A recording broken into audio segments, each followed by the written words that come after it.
প্রতিদিন ভালোবাসার নতুন নতুন গল্প পেতে চ্যানেলটি সাবস্ক্রাইব করে পাশে থাকা বেল বাটনে ক্লিক করুন। স্যার, আমাকে দেখেন তো পছন্দ হয় কিনা। রাস্তা দিয়ে হাঁটার সময় কোথা থেকে জানি মেয়েটা এসে কথাটা বলে উঠল। ওর দিকে আর চোখে তাকিয়ে আবারও হাঁটা ধরলাম। স্যার দেখেন না, পছন্দ হয় কিনা। দেখো, আমাকে যেই রকম ভাবছো আমি সেই রকম না, আমাকে যেতে দাও। আমি আপনার থেকে কম রাখবো স্যার, দয়া করে ফিরিয়ে দিবেন না। দেখো, আমি তোমার প্রতি আগ্রহী নই, আমাকে জোর করে লাভ নাই। স্যার, আমি কিন্তু এখনো কুমারী আছি, তবুও আপনার কাছে কম দাম রাখবো। মেয়েটার কথার কোনো জবাব না দিয়ে আগের মতো হাঁটা শুরু করলাম। মেয়েটি আবারও আমার পথ আটকে দাঁড়ালো। আপনার যা ইচ্ছে তাই দিবেন, দয়া করে আমাকে ফিরিয়ে দিবেন না, আমার টাকার খুব প্রয়োজন। আমি একবার বলেছি যে তোমার প্রতি আমার আকর্ষণ নেই, তাহলে কেন এত জোর করছো? স্যার, আজ রাতে আমি আপনাকে চরম সুখ দেব, আপনি একবার অনুমতি দিন স্যার।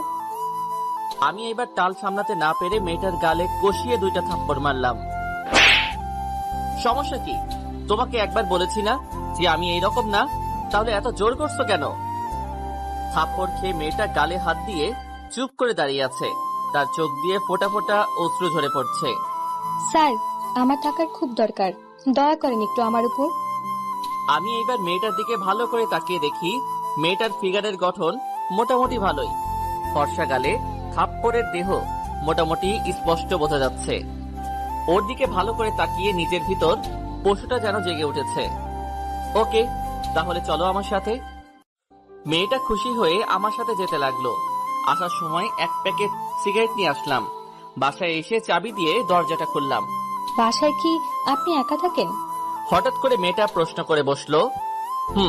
চাকরির কাজে বাইরে থাকি, আর বাবা মা গ্রামে থাকে। ও আচ্ছা। তুমি গিয়ে ফ্রেশ হয়ে ওই রুমে বসো, আমি আসছি। এই বলে মেয়েটাকে একটা রুম দেখিয়ে দিলাম। মেয়েটা একটা মিষ্টি হাসি দিয়ে ওয়াশরুমে চলে গেল। এইদিকে আমি রান্নাঘরে গিয়ে 2 কাপ কফি বানিয়ে আনলাম। কাপ 2টা নিয়ে রুমে গেলাম। এই নিন, কফি খান। না স্যার, আমার নইলে দেরি হয়ে যাবে, আপনি আপনার কাজ শুরু করেন। এত তাড়াতাড়ি কিসের? সবুর করো, আগে কফি খেয়ে নাও। মেয়েটা আমার হাত থেকে কফির কাপটা নিয়ে চুমুক দিল। বাহ, আপনি তো খুব ভালো কফি বানাতে পারেন। পারি কিনা জানি না, তবে প্রতিদিন বানাতে বানাতে অভ্যাস হয়ে গেছে। কফি খাওয়া শেষ করে কাপটা পাশে রাখলাম। দয়া করে আপনি আপনার মুখটা পরিষ্কার করে আসেন, সিগারেটের গন্ধ আসছে খুব।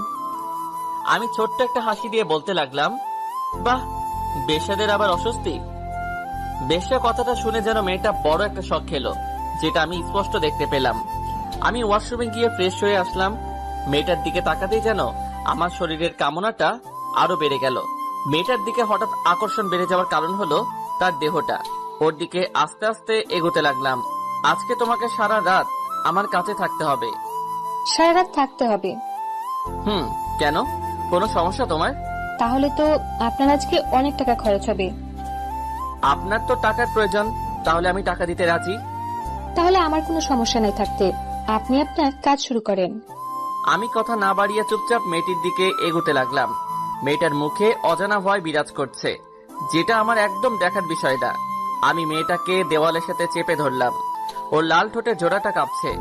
ঠোঁট দুটোতে চুমু খেতেই যেন সে কেঁপে উঠল। আমার প্রতিটা স্পর্শে সে সাড়া দিচ্ছে, কিন্তু তাও আবার জোর করে দিচ্ছে, যেটা আমি বুঝতে পারছি। সেই দিকে আমি লক্ষ্য না করে কামনায় ব্যস্ত হয়ে গেলাম। ধীরে ধীরে মেয়েটার নাভিতে স্পর্শ করতেই যেন ওর গায়ে শিহরণ দিয়ে উঠল। আমাকে বাধা দিতে গিয়ে পারল না, কারণ টাকার কাছে সে বন্দী। আমি ওকে ধীরে ধীরে বিবস্ত্র করে দিলাম। ধীরে ধীরে আমিও যেন মাতাল হয়ে যাচ্ছি। ঝাঁপিয়ে পড়লাম নিরীহ বেশ্যা মেয়েটার উপর। এইদিকে মেয়েটা ব্যথায় কাতরাচ্ছে, আমি সেই দিকেও খেয়াল না করে পশু হয়ে উঠলাম। মেয়েটা কুমারী থাকায় অনেক ব্লিডিং হয়েছে। নিজের কাজ শেষ করে ফ্রেশ হয়ে আসলাম। মেয়েটা তখনও বিছানায় ব্যথায় ছটফট করছে। মেয়েটাকে ফ্রেশ হতে সাহায্য করলাম।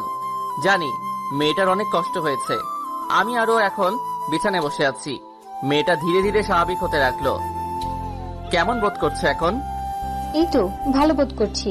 আপনার সাথে মেলামেশা করলাম, অথচ আপনার নাম পরিচয়টা জানলাম না। জি, আমার নাম নিধি, এবার অনার্স ফাইনাল ইয়ারে পড়ছি। তুমি পড়াশোনা করো? আপনি হয়তো ভাবছেন যে বেশ্যা হয়ে পড়াশোনা করছি কিভাবে। ঠিক তাই। তা আপনার পরিচয় তো কিছুই জানলাম না। আমার নাম ইমন, শুধু এতটুকু জেনে রাখো। আর কোনো পরিচয় নেই আপনার? বাকিটুকু পরে না হয় জেনে নিও। আমিও এক সুন্দর গল্পের সাথে জড়িত, যেটা আজ থেকে আমার জীবনটা পরিবর্তন করে দিয়েছে। জানতে পারি কি সেই গল্পটা আমি? আজ না, আরেকদিন যদি নিয়ে আসেন তাহলে ঠিকই বলবো। আজ খুব ক্লান্ত আমি। আচ্ছা, সেটা তোমার ইচ্ছা, তবে আজ থেকে প্রতিদিন তুমি আমার কাছে আসবে, অন্য কারো কাছে যাবে না। যদি না যাই তাহলে টাকা পাবো কোথা থেকে? আমি তোমাকে মোটা টাকা দিব, তাই বলছি যাবেন না। ওকে, আমি কারো কাছে যাব না। আজ যেখানে আমার সাথে দেখা হয়েছিল কাল ঠিক সেইখানে থাকবে, আমি তোমাকে নিয়ে আসবো। আচ্ছা ঠিক আছে। তুমি বসো, আমি আরেক কাপ কফি নিয়ে আসছি। আচ্ছা। আমি চলে এলাম কফি বানাতে। কফির কাপ নিয়ে রুমে ঢুকে দেখি নিধি কার সাথে যেন কথা বলছে, আর আমাকে দেখে কলটা কেটে দিয়েছে। এই নাও তোমার কফি। ধন্যবাদ। আচ্ছা, আপনি কি একা থাকেন? একাই থাকি। কেন? আপনি আপনার ঘরের যা অবস্থা করে রেখেছেন, এটা কি মানুষ করে? নিধি কথা শুনে কিছুটা লজ্জা পেলাম। আসলে সারাটা দিন অফিসে থাকি তো, তাই সহজে গোছানো হয় না। আচ্ছা, এখন বিছানা থেকে নামুন। কেন, কি হয়েছে? আরে বাবা, নামতে বলেছি, নামুন।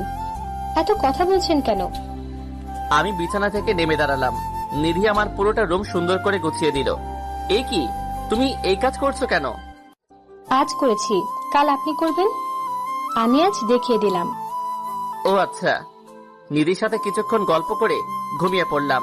ভোর রাতে অনুভব করলাম যে কেউ একজন আমাকে ধাক্কাচ্ছে। ঘুম ঘুম চোখে তাকিয়ে দেখি যে নিধি দাঁড়িয়ে আছে। কি হয়েছে তোমার? ঘুম থেকে উঠুন আর আমাকে আমার পাওনাটা দিয়ে দিন। এই যে নাও তোমার টাকা। নিধি টাকা নিয়ে আর দাঁড়ালো না, সোজা চলে গেল। আমি আবার ঘুমিয়ে পড়লাম। সকালে উঠে ফ্রেশ হয়ে নাস্তা করে নিলাম। নাস্তা করে অফিসে চলে আসলাম। অফিসের কাজ করতে করতে সন্ধ্যা হয়ে গেছে, তাই কাজটা শেষ করে গাড়ি নিয়ে চলে আসলাম সেই জায়গায় যেখানে আমি নিধিকে আসতে বলেছি। ধুর, অনেকক্ষণ হয়ে গেল কিন্তু এখনো আসছে না। ধীরে ধীরে মেজাজটা আরো বেড়ে গেল। গাড়িতে ঢুকে গাড়িটা স্টার্ট দিলাম। হয়তো আজকে নিধি আসবে না, নয়তো আমার কথা ভুলে গেছে। গাড়ি কিছুটা সামনে এগোতেই পিছনে কেউ জানি ডাক দিয়ে উঠলো আমার নাম ধরে। গাড়িটা ব্রেক ধরে নেমে দেখি নিধি আমার দিকে আসছে। কি হলো, তোমার এত দেরি হলো কেন? বাসায় কাজ করছিলাম, তাই দেরি হয়ে গেছে। ওকে, গাড়িতে বসো তাহলে। বসছি। নিধি গাড়িতে বসলো, আমি ড্রাইভ করতে লাগলাম আর সিগারেট খাচ্ছি। আচ্ছা, আপনার এটা না খেলে হয় না? সিগারেটের কথা বলছো? ওইটার কথা বলছি। ইচ্ছে করলে ছাড়া যায়, কিন্তু ইচ্ছে করে ছাড়ি না। আজ থেকে আর আপনি সিগারেট খাবেন না। আপনার কথা হবে নাকি? আমার কথাই হবে। আপনি আর সিগারেট খাবেন না, এটা খুব খারাপ শরীরের জন্য। আচ্ছা, চেষ্টা করবো ছেড়ে দেওয়ার। হাতের সিগারেটটা ফেলে দিন। দিচ্ছি। এই বলে হাত থেকে সিগারেটটা ফেলে দিলাম। এই তো গুড। আর যাতে না দেখি এগুলো খাচ্ছেন। আমি কিছু না বলে নিধির দিকে তাকিয়ে আছি। এই, রাস্তায় তাকান, না হলে অ্যাক্সিডেন্ট হবে। নিধির কথায় রাস্তায় মন দিলাম। তাকিয়ে তাকিয়ে কি দেখছেন? তোমাকে দেখছি, অপরূপ লাগছে তোমাকে। আমি তো আমার সবকিছু আপনাকে দিয়েছি। কিন্তু একটা জিনিস দেননি। কি দেই নাই আমি? না হয় পরেই বলবো। আচ্ছা। কথা বলতে বলতে দুজনে বাসায় চলে আসলাম। তুমি গিয়ে ফ্রেশ হয়ে আসো। আপনিও হয়ে আসুন। আসছি আমি। আমি চলে আসলাম ফ্রেশ হওয়ার জন্যে। ফ্রেশ হয়ে এসে কফি বানালাম। কফির কাপটা নিয়ে নিধির কাছে গেলাম। এই নাও, কফি খাও। আপনি এত কফি কিভাবে খেতে পারেন? কাপটা হাতে নিয়ে বলল, বাসায় একা থাকি তো, যখন ইচ্ছে বানিয়ে খাই, তাই অভ্যাস হয়ে গেছে। কফি খাওয়া শেষ করলাম দুজনে। নিন, এবার আপনি আপনার কাজ শুরু করেন। কাজ শুরু করা যাবে, আগে তুমি কেন এই লাইনে এসেছো তার গল্পটা শোনাও আমাকে। আচ্ছা, সেটা না হয় কাজের পর শোনাবো। আপনি আগে কাজ শুরু করেন। আগে তুমি গল্পটা বলো। গল্প শোনাচ্ছি আপনাকে ভালো করে। এই বলে নিধি তার ঠোঁট দিয়ে আমার ঠোঁট দুইটা তার দখলে নিয়ে যায়। নিধিকে সামলাতে না পেরে সাড়া দিতে লাগলাম আমি ওর প্রতিটা স্পর্শে। নিধিকে যখনই স্পর্শ করি ততবারই সে কেঁপে কেঁপে উঠছে, যেন অজানা শিহরণ বয়ে যাচ্ছে আমার শরীরে। আমি নিজের কাজে ব্যস্ত। এক পর্যায়ে নিধিকে বিবস্ত্র করে নিজের চাহিদাটা মেটাতে লাগলাম। মেয়েটি জবাই করা মুরগির মতো ছটফট করছে। হঠাৎ নিধি কোনো সাড়া দিচ্ছে না। তাকিয়ে দেখি ও অজ্ঞান হয়ে গেছে। নিজের চাহিদা কাজটা রেখে পানি ছিটিয়ে দিলাম ওর মুখে। নিধি চোখ মেলে তাকালো। ঠিক আছো তুমি? কিছুটা। ওকে, তুমি রেস্ট নাও, তোমাকে আর বিরক্ত করব না। না না, আপনি আপনার কাজ করে যান, আমি সহ্য করে থাকতে পারবো। তুমি একটু অপেক্ষা করো, আমি কফি নিয়ে আসছি। আচ্ছা। আমি আবার কফি বানাতে গেলাম। কফিটা বানিয়ে ওর হাতে কাপটা দিলাম। দুজনে পাশাপাশি বসে আছি। ও কাপে চুমুক দিচ্ছে আর কথা বলে যাচ্ছে। এমন সময় ওর কল আসলো। ও আমার কলটা ধরতে বিব্রত হচ্ছে, সেটা আমি বুঝতে পেরেছি। তুমি কলটা ধরো আর স্পিকার অন করে কথা বলো। নিধি কিছু না বলে চুপচাপ আমার দিকে তাকিয়ে আছে। কি হলো, কথা কি কানে যাচ্ছে না? কলটা ধরে স্পিকারটা অন করো। মেয়েটা অনিচ্ছা সত্ত্বেও আমার জোরাজোরিতে বাধ্য হয়ে রিসিভ করলো কলটা। কলটা রিসিভ করতেই একটা বাচ্চা ছেলের আওয়াজ শুনতে পেলাম। আপু, তুমি কই? আজকে বাসায় আসবে না? আজকে অনেক চাপ রে অফিসে, তুই খেয়ে ঘুমিয়ে যা। না, আমি তোমাকে ছাড়া খাবো না, তুমি আসলে খাবো। তুই এখনো কিছু খাস নাই? না, তুমি না আসলে আমি খাবো না। একটু বুঝার চেষ্টা কর ভাই, আমি কাজে আছি, ফিরতে ফিরতে সকাল হয়ে যাবে। আমি তোমার সাথে আর কথা বলবো না, তুমি মায়ের সাথে কথা বলো। কিরে নিধি, তুই আজকেও কি বাসায় আসবি না? কি করে আসি আমি? চাপ অনেক, আসা সম্ভব হবে না। তুই ছাড়া যে অপু খাবার খাবে না। তুমি ওকে একটু বুঝিয়ে শুনিয়ে খাইয়ে দাও। চেষ্টা করেছি অনেক, কিন্তু পারছি না। তুমি ওকে মোবাইলটা আবার দাও। বলো আপু। লক্ষ্মী ভাই আমার, আজকে খেয়ে নে, কাল আমি থাকবো তোর সাথে, আর তোর জন্য অনেক চকলেট কিনে আনবো। আচ্ছা, আজকের মতো খাচ্ছি, আর খাবো না। খেয়ে চুপ করে ঘুমিয়ে যা। আচ্ছা আপু, মায়ের সাথে কথা বলো। কিরে, কিছু বলবি? তুই কি কিছু খেয়েছিস? খেয়েছি আমি, তোমরা খেয়ে ঘুমিয়ে যাও। আচ্ছা, সকালে তাড়াতাড়ি চলে আসিস। আচ্ছা, আসবো। নিধি কল কেটে দিল। পাশে বসে থাকা আমি পাথর হয়ে বসে রইলাম। খেয়াল করলাম ওর চোখের কোণে পানি। রাতে খাবার খেয়েছো? খেয়েছি। আমার দিকে তাকাও। নিধি আমার দিকে একবার তাকিয়ে চোখ নামিয়ে ফেললো। তোমার চেহারায় বলে দিচ্ছে তুমি কিছু খাওনি, তাহলে মিথ্যে বলেছো কেন? নিধি চুপ করে রইল। 1 মিনিট অপেক্ষা করো, আমি আসছি। কই যাবেন আপনি? একটু আসছি, তুমি বসো। এই বলে আমি রান্নাঘরে এসে কিছু খাবার বেড়ে নিলাম নিধির জন্য। খাবারটা নিয়ে রুমে গেলাম। আমার হাতে খাবার দেখে নিধি কিছুটা অবাক হলো। অবাক হওয়ার কিছুই নেই, তোমার জন্য খাবার এনেছি। আমার খিদে নেই, আমি খাবো না। একদম চুপ, আর একটা কথা বলবা না। নিধি ধমক খেয়ে চুপ করে বসে রইল। নাও, হা করো, আমি ওকে খাইয়ে দিব। এইটা দেখে ও চমকে গেল। আপনি খাইয়ে দিবেন? আমি খাইয়ে দিব। সমস্যা আছে তোমার? নিধি মাথা নাড়িয়ে না বলল। তাহলে হা করো, আমি খাইয়ে দেই। নিধি হা করলো। আমি তাকে খাবারগুলো খাইয়ে দিতে লাগলাম। নিধি খাচ্ছে আর আমার দিকে তাকিয়ে আছে। এইভাবে কি দেখছো? আপনাকে দেখছি। কেন, আমাকে আগে দেখো নাই?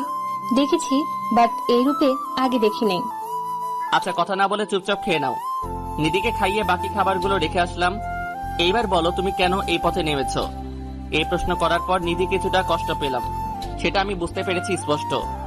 কি হলো, বলবা না? শুনতে চান আমার গল্প? তাহলে শুনুন। আমার জীবনে কোনো অভাব ছিল না, ভাবিনি কোনোদিন শরীর নিয়ে ব্যবসা করব। আমার বাবার অঢেল সম্পত্তি ছিল। বাবা মারা যাওয়ার পর থেকে চাচারা সব কেড়ে নিয়ে আমাকে আর আমার ভাই আর আমার মাকে রাস্তায় বের করে দেয়। ইদানিং আমার ভাই কঠিন অসুখে ব্যস্ত, তার চিকিৎসার জন্য অনেক টাকা প্রয়োজন। মায়ের সামর্থ্য নেই টাকার জোগাড় করার, তাই বাধ্য হয়ে ভাইয়ের জন্য এই পেশাটা গ্রহণ করলাম। নিধি এগুলো বলছে আর কাঁদছে। কেন জানি না, আজ ওর কথা শুনে আমার কাছেও খারাপ লাগছে। আমি ওর চোখের পানি মুছে দিলাম। আজ থেকে তোমার ভাইয়ের চিকিৎসার ব্যবস্থা আমি করে দিব, দায়িত্ব নিলাম আমি। নিধি আমার দিকে হা করে তাকিয়ে আছে। আমি ভেবে বলছি, আমি নিলাম তোমার ভাইয়ের দায়িত্ব। নিধির চোখ দুইটা কৃতজ্ঞতায় সজল হয়ে উঠল। সে হঠাৎ আমাকে জড়িয়ে ধরল আর কাঁদছে। আপনি আমার জন্য এত কিছু করবেন? এত কিছুই কই হলো, এইবার আমাকে ছেড়ে দাও। নিধি আমাকে ছেড়ে দিল। কাল থেকে তুমি আর এইসব কাজে আসবে না, আর বাসায় নিজের পরিবারকে সময় দিবা। আপনার কাছে না আসলে তো টাকা দিবেন না। তোমাকে আমি টাকা দিব, তাই তোমার আশা লাগবে না। আর নিজের পড়াশোনাটা চালিয়ে যাও। আচ্ছা। আর আজ থেকে আমাকে তুমি করে বলতে হবে, পারবে না বলতে? পারবো। আচ্ছা, তোমার নাম্বারটা দাও, সময় হলে কল দিব। আচ্ছা দিব। এইভাবেই নিধির সাথে কিছুক্ষণ কথা বললাম, বলেই দুজনে ঘুমিয়ে পড়লাম। সকাল ভোরে ভোরে আমি ঘুমে থাকতেই নিধি চলে গেল। সকালে উঠে ফ্রেশ হয়ে নাস্তা করে নিধিকে কল দিলাম। হ্যালো, কে বলছেন? আমি ইমন বলছি।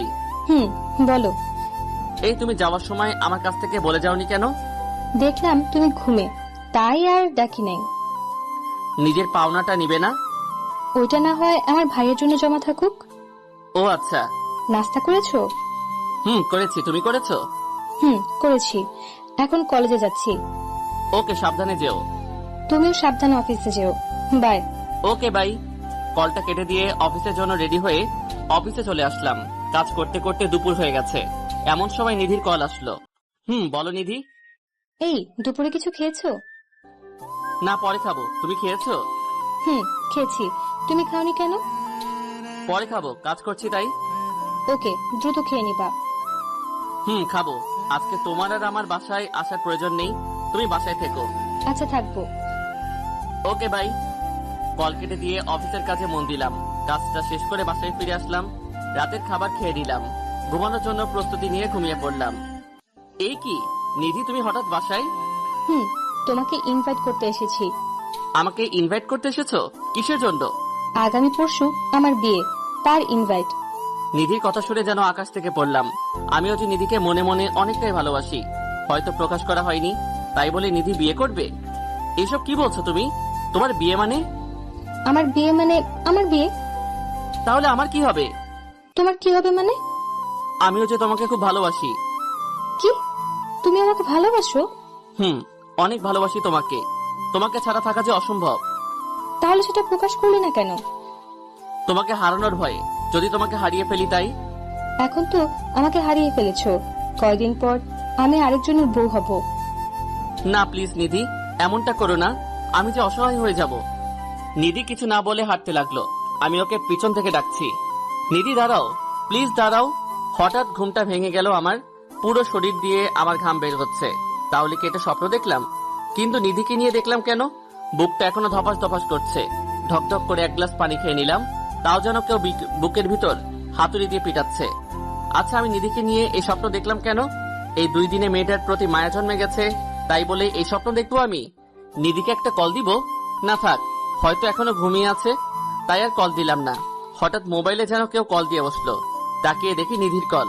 কি ব্যাপার নিধি, এই সময় কল দিল কেন? কোনো সমস্যা হয়নি তো? দ্রুত মোবাইলটা রিসিভ করলাম। এত রাতে কল দিলে যে, কোনো সমস্যা হয়েছে? না, আমার ঘুম আসছে না, তাই কল দিয়েছিলাম। তোমাকে বুঝি বিরক্ত করলাম? না না, কিসের বিরক্ত? তুমি ঘুমাওনি? ঘুমিয়েছিলাম, কিন্তু একটা অদ্ভুত স্বপ্ন দেখছি, তাই ঘুমটা ভেঙে গেল। কি স্বপ্ন দেখেছো? সেটা এখন না, পরে বলবো। তোমার ঘুম আসছে না কেন? জানি না কেন আসছে না, তবে কল কাটার পর আসবে হয়তো। ও তাই, তাহলে ঘুমিয়ে পড়ো। সকালে আমার অফিস আছে। ওকে, গুড নাইট। কলটা কেটে দিয়ে আমি আবারও হারিয়ে গেলাম ঘুমের রাজ্যে। সকালে ঘুম থেকে উঠে ফ্রেশ হয়ে নিলাম। নাস্তা করার পর দেখি নিধি কল দিয়েছে। কলটা রিসিভ করলাম। বলো। এই, তুমি কি বেরিয়েছো? না, এই তো এখন বের হব। আচ্ছা, তুমি বের হও। কেন, কি হয়েছে? কিছু না, তুমি বের হও। এই বলে নিধি কল কেটে দিল। আমি রেডি হয়ে নিচে আসলাম। নিচে এসে দেখি নিধি দাঁড়িয়ে আছে। আরে তুমি, তাও এই সময়? কলেজে যাব। তো যাও, এইখানে কি? আমি তোমার সাথে যাব। আচ্ছা, তাহলে অফিসে যাওয়ার সময় নামিয়ে দিব তোমাকে। আচ্ছা। দুজনে গাড়িতে বসলাম। আমি ড্রাইভ করছি। কাল রাতে ঘুম হয়েছে? হয়েছে কোনো মতে। বেশি ভালো না হওয়ার কারণ? কারণটা অন্য কেউ, যে আমার রাতের ঘুমটা কেড়ে নিয়েছে। তা কে সে ব্যক্তি? নাম বলা যাবে না, আছে একজন। তা তোমার ঘুম না আসার কারণ? আমার কারণ আছে, সেটা বলা যাবে না। কি এমন কারণ যে আমাকে বলা যাবে না? এখন না, পরে বলবো। আচ্ছা, হঠাৎ আমার সাথে কলেজে যাবার কারণ? কোনো কারণ নেই, এমনি যাচ্ছি। তা কাল কি স্বপ্ন দেখেছো তা তো বলবে না? সেটা বলে দিলে তো মনের কথা বলা হয়ে গেল। মানে বুঝলাম না। না কিছু না, এমনি। এখন গাড়ি চালান। আমি কথা না বলে ড্রাইভ করতে লাগলাম। নিধিকে কলেজে নামিয়ে দিয়ে আমি চলে আসলাম অফিসে। আজ অফিসে কাজ কম, তাই বসে বসে রেস্ট নিচ্ছি। হঠাৎ দেখি নিধি আমার ক্যাবিনে ঢুকলো। ওর দিকে তাকিয়ে আছি হা করে। আরে নিধি, তুমি এইখানে? আমার অফিস চিনলে কেমনে? আর এইখানে এসেছো কেন? আরে স্যার কি বলছেন? আমি ফারিহা, নিধি না। ফারিয়ার কথায় ঘোরটা কেটে গেল। তাকিয়ে দেখি ফারিয়ার সামনে দাঁড়িয়ে আছে। ও তুমি? আসলে সরি, আমি বুঝতে পারি নাই। ওকে স্যার, সমস্যা নাই। তা কোনো সমস্যা আছে? স্যার ফাইলটা কিছু সমস্যা করেছে, একটু দেখেন তো। কই দাও ফাইলটা। ফারিয়ার কাছ থেকে ফাইলটা নিয়ে ওকে বুঝিয়ে দিলাম। ওকে স্যার, তাহলে আমি যাই। ওকে যাও। আচ্ছা, আমি ফারিয়াকে নিধি মনে করলাম কেন? সব জায়গায় কেন যেন আমি নিধিকে দেখতে পাই। অফিসের কাজ শেষ করে বাসায় ফিরে নিজের জন্য কিছু রান্না করলাম। এমন সময় নিধির কল আসলো। এই কি করো? কি আর করবো, রান্না করছি। রান্না করতে বুঝি কষ্ট হয়? কেন, তুমি করো নাই কোনোদিন? না, মা সবসময় রান্না করে, তাই আমার করার প্রয়োজন নেই। আমার তো মা নেই এইখানে, তাই আমি নিজে রান্না করছি। ওকে, তাহলে খাওয়ার পর কল দিও আমাকে। ওকে দিব। কলটা কেটে দিয়ে খাবারটা খেয়ে শুয়ে রইলাম, আর পাশাপাশি মোবাইল টিপছি। আবার নিধি কল দিল। বলো। তোমার কি খাওয়া এখনো হয়নি? হয়েছে, আর এখন মোবাইল টিপছি। আমাকে কল দেওয়ার কথা কি মনে ছিল না? ও, একদম ভুলে গেছি, সরি। ভুলে তো যাবেই। আচ্ছা শোনো না, বলো। আপু আর মা তোমাকে দেখতে চায়। তা কিভাবে দেখা করব? আমার তো অফিস আছে। না, আমি কোনো কিছু শুনতে চাই না। তোমাকে আসতেই হবে কাল। কাল আসতেই হবে? আমি কাল কলেজে যাব না, আর তুমি কাল আমাদের বাসায় আসবে। আমি তো ঠিকানা জানি না। আমি মেসেজ করে পাঠিয়ে দেব তোমাকে। আচ্ছা ঠিক আছে, আসবো। আমি তোমার অপেক্ষায় থাকবো। আচ্ছা তুমি ঘুমাও, গুড নাইট। ওকে, গুড নাইট। কলটা কেটে দিয়ে কিছুক্ষণ মোবাইল টিপলাম, তারপর তলিয়ে গেলাম গভীর ঘুমে। সকালে উঠে ফ্রেশ হয়ে মোবাইলটা চেক করে দেখি নিধি তার ঠিকানা পাঠিয়ে দিয়েছে। নাস্তা করে রেডি হলাম নিধির বাসায় যাওয়ার জন্য। ওদের বাসার ঠিকানা খুঁজে বের করে ওদের দরজায় কলিং বেল চাপ দিয়ে দাঁড়িয়ে আছি। একটু পর একজন মহিলা এসে দরজাটা খুলে দিল। কে আপনি? আর কাকে চাই? ইয়ে মানে নিধি নামের কেউ থাকে এখানে? তোমার নাম কি ইমন? জি, আমার নাম ইমন। ও, তাহলে তুমি ইমন। আসো বাবা, ভিতরে আসো। আমি মহিলার পিছন পিছন ভিতরে ঢুকলাম। আমি সোফাতে বসে আছি, এমন সময় একটা ছেলে আসলো আমার কাছে। ভাইয়া, আপনি এসেছেন? জানেন, আপনার জন্য এতক্ষণ ধরে অপেক্ষা করছি। তোমার নাম অপু? কেন, তুমি আমাকে চিনো না? তোমাকে তো আগে দেখি নাই, তাই চিনতেও পারি নাই। জানো, আমি তোমার নামে আপুর কাছে অনেক কিছু জেনেছি। তা কি জেনেছো? তোমার নামে অনেক সুনাম করেছে আপু। তাই নাকি? তা তোমার আপু কই? আপু তো ওর রুমে। আচ্ছা, আমি ডাক দিয়ে আসি। দাও। আপু চলে গেল নিধিকে ডাকার জন্য। আমি ওদের বাড়ি চারপাশে দেখতে লাগলাম। আরে তুমি এখানে? আর আমি তোমাকে খুঁজে যাচ্ছি। নিধির কথা শুনে ওর দিকে তাকিয়ে হা করে দাঁড়িয়ে আছি। নিধি আজ সুন্দর করে সেজেছে, ঠিক আমার মনের মতো। নীল কালার একটা ড্রেস, চোখে কাজল, আর ঠোঁটে হালকা লিপস্টিক। ওকে দেখতে দারুণ লাগছে। এই কি হলো তোমার? নিধি ধাক্কা খেয়ে ধ্যান ভেঙে গেছে। ওর দিকে তাকিয়ে আছি। আমার ডায়াবেটিস হয়েছে মনে হয়। তোমার ডায়াবেটিস হয়েছে কখন আর কিভাবে? এত সুন্দর আর মিষ্টি করে সাজলে তো ডায়াবেটিস হবেই। হ্যালো মিস্টার, আমি আপনার ডায়াবেটিসের জন্য সাজিনি, সেজেছি ঘুরবো বলে। তুই ঘুরতে যাবে আজকে? যাব, তা তোমার সাথে। আমার সাথে মানে? তোমাকে এখানে আনার প্ল্যান হচ্ছে মা আর আপুর সাথে পরিচয় করিয়ে দিয়ে, তারপর আমি আর তুমি সারাদিন ঘুরবো। আমি যদি না ঘুরতে যাই তাহলে কি করবে? মেরে নাক ফাটিয়ে দেব। এখন চলো। চলো। আজকে প্রথম নিধির সাথে ঘুরতে যাব। ভালোবাসার মানুষের সাথে ঘুরতে যাওয়ার অনুভূতি আগে হয় নাই, আর আজকে নিধিকে প্রপোজ করে দিব। যা হবার হবে। আউচ! এই তুমি আমাকে চিমটি কাটলে কেন? তুমি কি বয়রা নাকি? অনেকক্ষণ যাবত আমি ডাকছি, অথচ তুমি শুনছো না। আসলে আমি একটা কথা ভাবছি, তাই শুনতে পারি নাই। এভাবে হাঁটবে নাকি একটা রিক্সা নেবে? ওকে দাঁড়াও, আমি রিক্সা ডাকছি। একটা রিক্সা ডেকে নিধির পাশে বসলাম।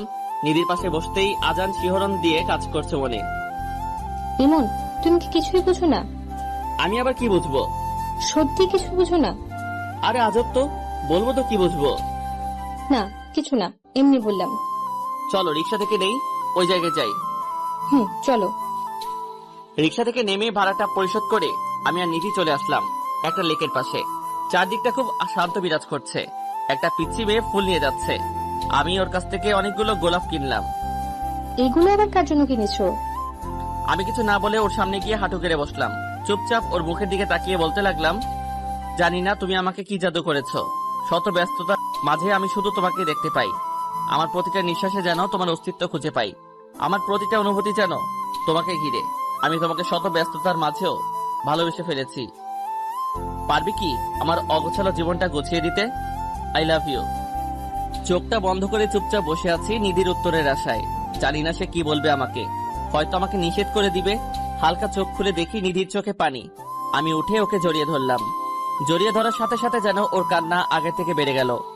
এই পাগলি, কাঁদছো কেন? এই কান্না কষ্টের নয়, বরং খুশির।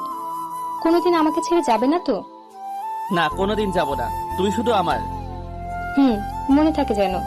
আচ্ছা, এইবার চোখের পানি মুছে ফেলো বলছি। মুছলাম। এইবার মিষ্টি করে হাসি দাও। দিলাম। চলো এইবার ওইখানে গিয়ে বসি। চলো। দুজনে পাশাপাশি বসে আছি। আচ্ছা, আমাকে প্রপোজ করার চিন্তা আসলো কিভাবে? তোমাকে আমি নিজের অস্তিত্বের সাথে মিশিয়ে দিয়েছি। তা কিভাবে মিশিয়েছো? তোমাকে নিয়ে আমি রাতে স্বপ্ন দেখেছি, আবার আমার সহকর্মীকে তুমি ভেবে উল্টাপাল্টা কথা বলেছি। তাই নাকি? সব তোমার জন্য। আমাকে জাদু না করলেই পারতে। আচ্ছা, তোমার খারাপ লাগে না একজন পতিতার সাথে বসে আছো আর প্রেম করছো? নিধির মুখে পতিতা নামটা শুনে কিছুটা কষ্ট পেলাম। তুমি তো পতিতা না। তুমি তো আমার কাছে এসেছিলে আর আমি তোমাকে গ্রহণ করেছি। আমার কাছে তুমি পতিতা নও। আমাকে গ্রহণ করে কি নিজের জীবনটা নষ্ট করে দিলে? একটা থাপ্পড় দিব এখন, আর একটাও কথা বলবা না। যেটা সত্যি তাই বললাম। আমি চলে যাব নাকি এখান থেকে? ওকে, সরি, আর বলবো না। মনে থাকে জানো, আমি তোমাকে খুব শীঘ্রই বিয়ে করে নিজের করে নিব। আমাকে তোমার বাবা মায়ের কাছে নিয়ে যাবে না? অফিসটা বন্ধ দিলে আমি তোমাকে নিয়ে যাব। ওকে।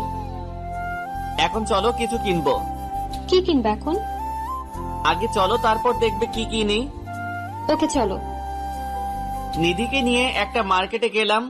মেয়েদের শপে ঢুকতেই নিধি হাত ধরে ফেললো। কি হলো, হাত ধরলে কেন? এটা তো মেয়েদের পণ্যের দোকান, এখানে তুমি কি করবে? ভিতরে চলো, কাজ আছে। নিধি আর আমি ভিতরে ঢুকে শাড়ি দেখতে লাগলাম। নিধি অবাক চোখে আমার দিকে তাকাচ্ছে আর আমার সাথে হাঁটছে। দুইটা শাড়ি কিনলাম আর ছোটদের জামা আর প্যান্ট কিনলাম। আচ্ছা, এগুলো কিসের জন্য কিনেছো? আর এগুলো তো মেয়েদের কাপড়। আমি তো মেয়েদের গুলাই কিনলাম, একজনকে দিব বলে। কাকে দিবে এগুলো? সেটা না হয় পরেই বলবো। ওকে, আজকে আর ঘুরবো না, এখন বাসায় যাব। ওকে চলো, তোমাকে এগিয়ে দিয়ে আসি। চলো। নিধিকে পাশের সিটে বসিয়ে ড্রাইভ করে ওদের বাসার সামনে নিয়ে এলাম। এই নাও, এইগুলা তোমাদের জন্য। কি, এগুলো আমার জন্য? একটা শাড়ি তোমার মায়ের জন্য, আর একটা তোমার জন্য। জামা আর প্যান্টগুলো অপুর জন্য। কি দরকার ছিল আমার জন্য এগুলো কেনার? চুপচাপ এইগুলো নাও, আমাকে আবার যেতে হবে। সাবধানে যেও। ওকে, বাই। নিধিকে বিদায় দিয়ে বাসায় চলে আসলাম। বাসায় আসতে আসতে বিকেল হয়ে গেছে। পরের দিন সকালে নাস্তা করে অফিসে যাওয়ার জন্য রেডি হচ্ছি, এমন সময় নিধি কল দিল। বলো। এই, তুমি অফিসে যাওয়ার সময় আমাদের এদিক দিয়ে আসবা। কেন? তোমার সাথে কলেজে যাব, তাই এদিকে আইসো। ওইখান দিয়ে তো আমার অনেক দূর হয়ে যাবে তাহলে। হলে হোক, তোমাকে আসতেই হবে। ওকে, আমি গাড়ি নিয়ে তোমাদের ওইখান দিয়ে আসছি। ওকে, তাড়াতাড়ি আইসো, আমি অপেক্ষা করছি। আসছি। কলটা কেটে দিয়ে তাড়াতাড়ি রেডি হয়ে নিলাম। গাড়ি নিয়ে দ্রুত চলে আসলাম নিধির বাসার সামনে। গিয়ে দেখি নিধি রাস্তায় দাঁড়িয়ে আছে। আমি ওর সামনে গাড়িটা দাঁড় করালাম। উঠে পড়ো তাড়াতাড়ি। নিধি আমার পাশে বসলো। আমি ড্রাইভ শুরু করলাম। হঠাৎ আমাকে এইখান দিয়ে আসতে বলেছো কেন? আমি প্রতিদিন তোমার ওইখানে যেতে পারবো না, তাই তোমাকে এখানে আসতে বলছি। এইখানে আসলে আমার আরো দেরি হয়ে যায়। হলে হোক, তবুও তুমি আসবে। আসবো। জানো, কাল তোমার দেওয়ার জিনিসগুলো পেয়ে ওরা অনেক খুশি হয়েছে। তাই নাকি? তা তুমি খুশি হওনি? আমিও অনেক। তোমার কলেজে এসে গেছে, এখন নামো। সাবধানে যেও, বাই। Okay, by. অফিসে এসে কাজ করতে লাগলাম। এমন সময় বসের থেকে খবর আসলো যে পারিপার্শ্বিক কিছু কাজের জন্য অফিস নাকি কয়েকদিন বন্ধ। অফিসের কাজ শেষ করে বাসায় ফিরে রান্না করছি, এমন সময় মা কল দিল। হ্যাঁ মা, বলো। কি রে বাবা, কেমন আছিস? এই তো ভালো, তুমি আর বাবা কেমন আছো? এই তো ভালো। তা আমাদের তো ভুলে গেছিস। ধুর, কি যে বলো না, তোমাদের কি ভোলা যায়? সেই কবে যে মায়ের সাথে দেখা করছিলি, এরপর তো আর দেখা করলি না। মা, তুমি জানো ব্যস্ত থাকি খুব, তাই আসতে পারি না। তবে অফিস বন্ধ দিয়েছে। তাহলে গ্রাম থেকে ঘুরে আয়। না মা, মাত্র কয়েকদিন বন্ধ, আসাটা ঠিক হবে না। আমি কিছুই শুনতে চাই না, তুই কাল সকালে বাসে উঠবি, ব্যাস। ওকে, দেখি। না, কোনো দেখা দেখি নাই, তুই কাল আমার কাছে আসবি। আচ্ছা, আসবো। তা অফিস থেকে মনে হয় মাত্র ফিরেছিস, তাই না? এখন আসলাম। কিছু খেয়েছিস? না, এখন খাবো, রান্না প্রায় শেষ। ওকে, খেয়ে নে, পরে কথা বলবো। ওকে, আল্লাহ হাফেজ। কল কেটে দিয়ে কিছু খাবার খেলাম। খাওয়ার পর নিধির কল আসলো। বলো। কিছু বলবো না, শুধু শুনবো এখন। কি শুনবা? তুমি যা বলবে তাই শুনবো। কাল আমার সাথে যেতে পারবে? কোথায় যাব? কাল আমি গ্রামে যাব, আমার সাথে যেতে পারবে? যাব। তুমি কখন যাবে? যাব সকালে। তুমি আন্টিকে রাজি করাতে পারবে? আরে, আমি মাকে বললে মা আর না করবে না। ওকে, তাহলে কাল রেডি থাইকো, আমি তোমাকে নিয়ে যাব।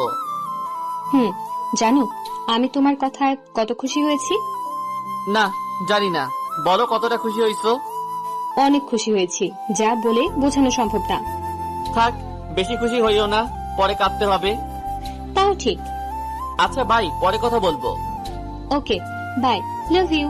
এইভাবে কেটে গেল রাতটি। পরের দিন সকালে নাস্তা করে রেডি হয়ে নিলাম বাড়িতে যাওয়ার উদ্দেশ্যে। রেডি হয়ে গাড়ি নিয়ে বেরিয়ে পড়লাম নিধির বাসার উদ্দেশ্যে। অনেকক্ষণ হয়ে গেল মহারানীদের বাসার নিচে অপেক্ষা করছি। মহারানী সেজে আসলো, ওকে দেখে আমি অবাক হয়ে দাঁড়িয়ে আছি। এত সেজে আসার কারণটা আমার অজানা। এত কি দেখছো আমাকে? এইভাবে তো আমাকে প্রেমের ফাঁদে ফেলেছো। তাই? তা আমাকে কেমন লাগছে? সেটার বর্ণনা দেওয়ার জন্য আমার দাঁত নেই। কেন? তোমাকে অনেক সুন্দর লাগছে। এখন চলো। আসছি। নিধি আমার পাশে বসেছে। প্রায় ঘন্টাখানেক ড্রাইভ করছি, এখনো 3 ঘন্টার রাস্তা বাকি। এই শোনো না। বলো, শুনছি। আমার অনেক বমি পাচ্ছে, শরীরটা খুব ক্লান্ত লাগছে। মেডিসিন কিনে দিব নাকি? না, আমি একটু কাত হয়ে ঘুমাবো। কাত হয়ে গাড়ির মধ্যে কিভাবে ঘুমাবা? তুমি ড্রাইভ করো, আমি তোমার কোলে ঘুমাচ্ছি। ওকে, ঘুমাও। নিধি আমাকে শক্ত করে চেপে ধরে আমার কোলে ঘুমিয়ে গেল। এইদিকে আমি আমার মতো ড্রাইভ করছি আর নিধির মাথায় হাত বুলাচ্ছি। 3 ঘন্টা পর আমি আমার গ্রামের বাড়িতে আসলাম। এইদিকে নিধি এখনো ঘুমিয়ে আছে। এই নিধি, উঠো। কি হয়েছে? ডাকছো কেন? আমরা চলে আসছি, তুমি উঠে পড়ো। না, আমি ঘুমাবো, আমার খুব ক্লান্ত লাগছে। এই যে ঘরে গিয়ে ঘুমাবা, এখন চলো। এই বলে আমি নিধিকে উঠিয়ে দিলাম কোল থেকে। কচু, তোমার জন্য ঘুমাতে পারলাম না ঠিক করে। আমি আর নিধি বাসার সামনে এসে কলিং বেল চাপ দিলাম। মা এসে দরজা খুলে দিল। আমি সোজা গিয়ে মাকে জড়িয়ে ধরলাম। মা আমাকে দেখে কেঁদে দেয়। মা, তুমি কাঁদছো কেন? দেখো না, আমি এসে গেছি। আমাদের কথা বুঝি তোর মনে পড়ে না?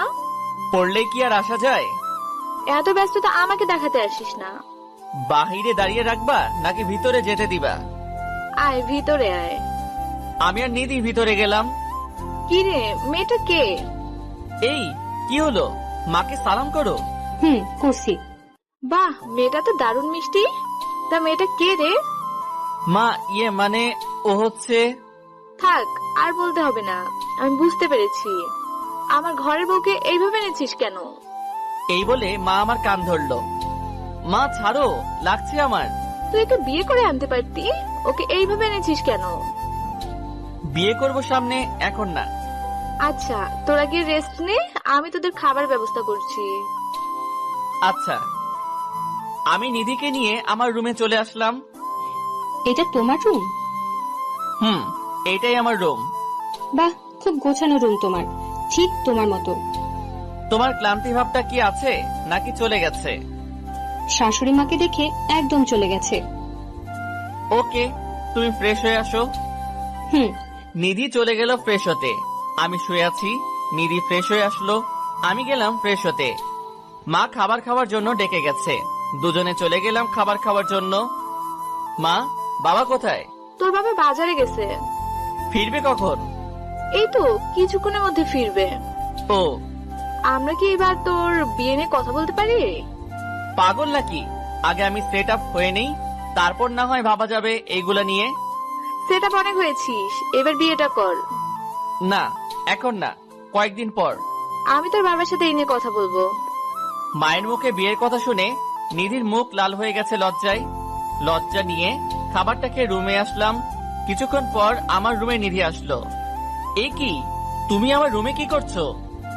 এমনি আসলাম তোমার রুমে। তুমি মায়ের সাথে গল্প করো, আমি একটু ঘুমিয়ে নেই। মা তো কি জানি কাজ করছে, কাজ শেষ হলে আমি যাব মায়ের কাছে। তা আমার পরিবারকে কেমন লাগছে তোমার? খুব ভালো লাগছে, সবাই খুব মিশুক। ওকে, আমি ঘুমাবো। আমিও তোমার বুকের উপর ঘুমাবো। পাগল নাকি? কেউ হঠাৎ করে রুমে আসলে কি করবে? কেউ দেখবে না, আমাকে ঘুমাতে দাও। পরে দিব, এখন মায়ের কাছে যাও। হুম, যাচ্ছি। নিধি চলে গেল মায়ের কাছে, আর আমি তলিয়ে গেলাম গভীর রুমে। ঘুম থেকে অনুভব করলাম কেউ একজন আমাকে ধাক্কাচ্ছে। ঘুম ঘুম চোখে তাকিয়ে দেখি নিধি দাঁড়িয়ে আছে। কি হয়েছে, ধাক্কাচ্ছ কেন? এই, অনেকক্ষণ ঘুমিয়েছো, এখন উঠে পড়ো। আর একটু ঘুমাতে দাও আমাকে। না না, দেখো রাত হয়ে গেছে, এখন উঠে পড়ো। ধুর, তোমার জন্য ঘুমাতেও পারলাম না। হুম, এখন ফ্রেশ হয়ে আসো।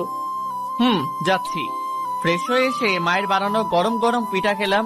পিঠা খাওয়ার পর ছাদে বসে আছি দোলনায়। এমন সময় পিছন থেকে কেউ কাঁধে হাত রাখলো। পিছনে তাকিয়ে দেখি নিধি দাঁড়িয়ে আছে। দাঁড়িয়ে আছো কেন? বসো এখানে। হুম, তা একা একা কি করছো? এমনি বসে আছি। তা তুমি আসলে যে? তোমাকে খুঁজে বেড়াচ্ছি আমি, তাই ভাবছি যে তুমি এখানে আছো। অনেকদিন পর গ্রামে আসায় মনটা খুব ফ্রেশ ফ্রেশ লাগছে। হুম, কাল আমাকে একটু গ্রাম দেখতে নিয়ে যাবে? যাব। হাত সরাও, আমি তোমার কোলে মাথা রেখে ঘুমাবো। ঘুমাও।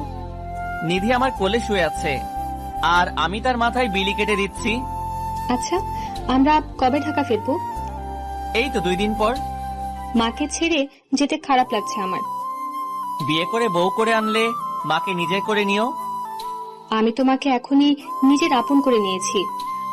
তুমি যে আমার জীবনে আসবে তা আমি কোনোদিন কল্পনা করি নাই, আর এতটা ভালোবাসবো তা আমার কল্পনার বাহিরে। আমারও ঠিক এই অবস্থা। এই, তুমি কি ঘুমাচ্ছ? হুম, তোমার কোলে মাথা রাখার পর ঘুম পাচ্ছে অনেক। তাহলে উঠে রুমে যাও, ঘুমিয়ে পড়ো। না, আমি এখানে আর তোমার কোলে ঘুমাবো। ধুর, পাগলের মতো কথা বাদ দিয়ে এখন উঠো। তোমার জন্য ঘুমাতেও পারি না ঠিক মতো। কোলে এখন না, পরে ঘুমাইও। এখন রুমে যাও। হুম, যাচ্ছি। নিধি চলে গেল রুমে। আমি কিছুক্ষণ ছাদে বসে রুমে চলে আসলাম। এসে দেখি পাগলিটা আমার রুমে ঘুমিয়ে গেছে। রুমে এসি চলছে, রুমটা অনেক ঠান্ডা হয়ে গেছে। ওর শরীরে কাঁথাও নেই, তাই একটা কাঁথা ওর শরীরে দিয়ে দিলাম।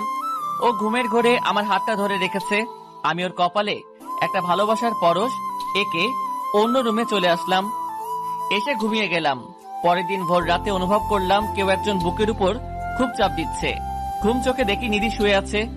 আমি ওকে দেখে লাফ দিয়ে উঠেছি, যার কারণে নিধি মাটিতে পড়ে গেল। ও মারে, মরে গেলাম রে, কোমরটা মনে হয় শেষ। ওর চিৎকার শুনে দ্রুত ওর মুখ চেপে ধরলাম। এই, কি করছো? এত জোরে চিৎকার করছো কেন? তুমি আমাকে ফেলে দিলে কেন? তুমি যেইভাবে শুয়েছিলা আমি ভাবছি আরো ভূত শুয়ে আছে। তাই বলে কি এইভাবে আমাকে ফেলে দিবা নাকি? হয়েছে বাবা, সরি। এখন তুমি তোমার রুমে যাও। আমি যেতে পারবো না, আমার কোমর ব্যথা করছে। কেউ দেখার আগে আমি তোমাকে দিয়ে আসি। না, আমি তোমার বুকে ঘুমাবো, তাহলে ঠিক হয়ে যাবে। আরে না, কেউ দেখে ফেললে সমস্যা হবে। কিছু হবে না, আমি সকাল হলে চলে যাব। তবুও না, তুমি এখন তোমার রুমে যাও। না, আমি যাব না, এখন আমি চিৎকার করব বলে দিলাম। ধুর, তোমাকে নিয়ে আর পারি না। তোমাকে পারতে হবে না। এই বলে নিধি আমাকে জোর করে জড়িয়ে ধরে শুয়ে পড়ে। যেভাবে শুয়ে আছো সেভাবেই থাকো, নড়াচড়া করবা না একদম। করব না। গুড। ভোরে ভোরে চলে যেও কিন্তু। ওকে। নিধিকে বুকের মাঝে রেখে আবারও ঘুমিয়ে পড়লাম। সকালে উঠে দেখি নিধি আমার বুকে এখনো শুয়ে আছে। এই উঠো, মা চলে আসবে। কি হয়েছে, ঠিক মতো ঘুমাতে দিবা না নাকি? তুমি তোমার রুমে যাও, সকাল হয়ে গেছে। এই বলে নিধিকে উঠিয়ে দিলাম। আজকে অনেক ভালো ঘুম হয়েছে আমার। ভালো হয়েছে, এখন যাও। যাচ্ছি বাবা, যাচ্ছি। সকালে নাস্তা করে নিলাম। নাস্তা করে আমি আমার রুমে বসে আছি। কিছুক্ষণ পর নিধি সেজে গুজে আমার রুমে আসলো। কি হলো, এত সাজার কারণটা কি? তুমি জানো না কেন এত সেজেছি? না, আমার তো কিছুই মনে পড়ছে না। আজকে তো আমাকে নিয়ে গ্রাম ঘুরতে বের হবা, এটাও কি ভুলে গেছো? ও, মনে পড়েছে। আচ্ছা, তুমি একটু অপেক্ষা করো, আমি রেডি হচ্ছি। তাড়াতাড়ি করো, নইলে দেরি হয়ে যাবে। আচ্ছা।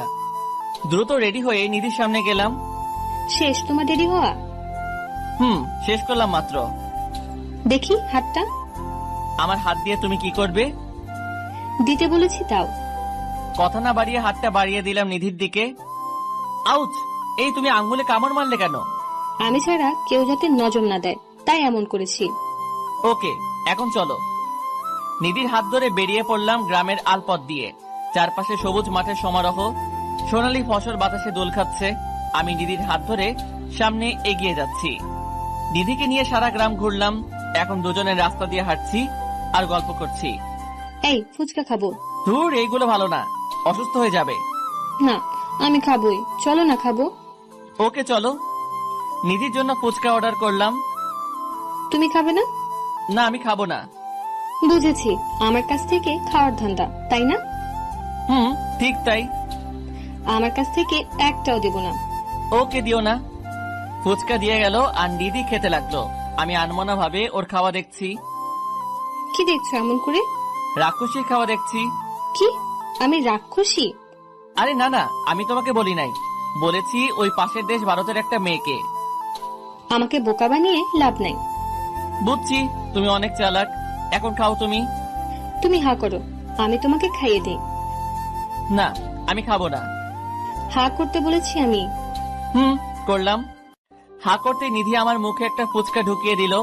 আমিও খেতে লাগলাম। কি কেমন লাগছে? ভালোই লাগছে। তাড়াতাড়ি খাও, মা আবার চিন্তা করবে। খাচ্ছি। নিধির খাওয়া শেষ করে আমরা চলে আসলাম বাসায়। এইভাবে গ্রামে কয়েকদিন ছিলাম, এখন আবার শহরে ফিরে যাব। ব্যাগ গোছানো শেষ। মায়ের কাছ থেকে বিদায় নেওয়ার সময় নিধি কেঁদে দিয়েছে। অতঃপর মায়ের কাছ থেকে বিদায় নিয়ে ঢাকা চলে আসলাম দুজনে। কাল সকালে অফিস আছে, তাই রাতে কিছু রান্না করে খেয়ে নিলাম। অফিস শুরু হয়েছে অনেক আগেই। মায়ের জোড়াজড়িতে অনেকদিন থাকতে হয়েছে। নিধিকে ওর বাসায় এগিয়ে দিয়ে এসেছি। রাতে খাবার খেয়ে শুয়ে আছি, এমন সময় নিধির কল আসলো। বলো। আমার কিছুই ভালো লাগছে না। কেন? মাকে খুব মিস করছি আমি, মন চায় মায়ের কাছে ফিরে যাই। ওকে, অফিস বন্ধ দিলে আমরা আবার যাব। কি করছো এখন? এই তো খেয়ে শুয়ে আছি। তুমি কি করছো? আমিও শুয়ে আছি। আচ্ছা, পরে কথা বলি, আমাকে আবার কাল অফিসে যেতে হবে। Okay, good night, love you. Okay, love you. Call কেটে দিয়ে ঘুমিয়ে পড়লাম। পরের দিন সকালে অফিসে চলে গেলাম। ঠিক এমন সময়ে বসের ডাক আসলো। আসবো স্যার? জি মিস্টার ইমন, আসুন। ধন্যবাদ স্যার। তা আপনি দাঁড়িয়ে আছেন কেন? বসেন এইখানে। তা স্যার ডেকেছেন কেন? কারণটা হলো আমাদের অফিসের কাজে প্রতি বছর কিছু লোক দেশের বাইরে যায়, তা আমি চাই এইবার আপনি যান। ওকে স্যার, আমি যেতে পারবো। আপনাকে নেওয়ার কারণটা হলো আপনি খুব ভালো দায়িত্ব পালন করতে পারেন, আশা করি এটাও পারবেন। আমি আমার সর্বোচ্চ চেষ্টা করব। গুড, তাহলে আপনি এখন যান, খুব শীঘ্রই আপনার ফ্লাইট হবে। ধন্যবাদ স্যার। ক্যাবিনে বসে বসে ফাইলগুলো চেক করছি, এমন সময় নিধি কল দিল। বলো। ইমন, তুমি কোথায়? একটু আসতে পারবে? নিধির কান্না শুনে যেন বুকটা মোচড় দিয়ে উঠলো। কি হয়েছে তোমার? কাঁদছো কেন? আমাকে খুলে বলো। আমার ভাইয়া খুব অসুস্থ হয়ে যায় হঠাৎ করে, আমরা তাকে ঢাকা মেডিকেলে নিয়ে যাচ্ছি। ওকে, তোমরা থাকো, আমি আসছি এক্ষুনি। আসো। একদম কাঁদবে না বলে দিলাম, তোমার ভাইয়ের কিছুই হবে না। তাই যেন হয়। আমি আর দেরি না করে বসের কাছ থেকে ছুটি নিয়ে চলে গেলাম হাসপাতালে। কেবিনের সামনে নিধি বসে আছে আর কাঁদছে। আমাকে দেখে ও জড়িয়ে কান্না শুরু করে দিল। বললাম না কাঁদতে না, আবার কাঁদছো কেন? তা ডাক্তার কি বলেছে? ডাক্তার এখনো কিছু বলে নাই, তবে ওনার চেম্বারে ডেকেছিল। গিয়েছো তুমি চেম্বারে? না, এখন যাব, তুমিও সাথে চলো। আসছি। আমি আর নিধি চলে গেলাম ডাক্তারের চেম্বারে। তা ডাক্তার সাহেব কি বুঝলেন রোগীকে দেখে?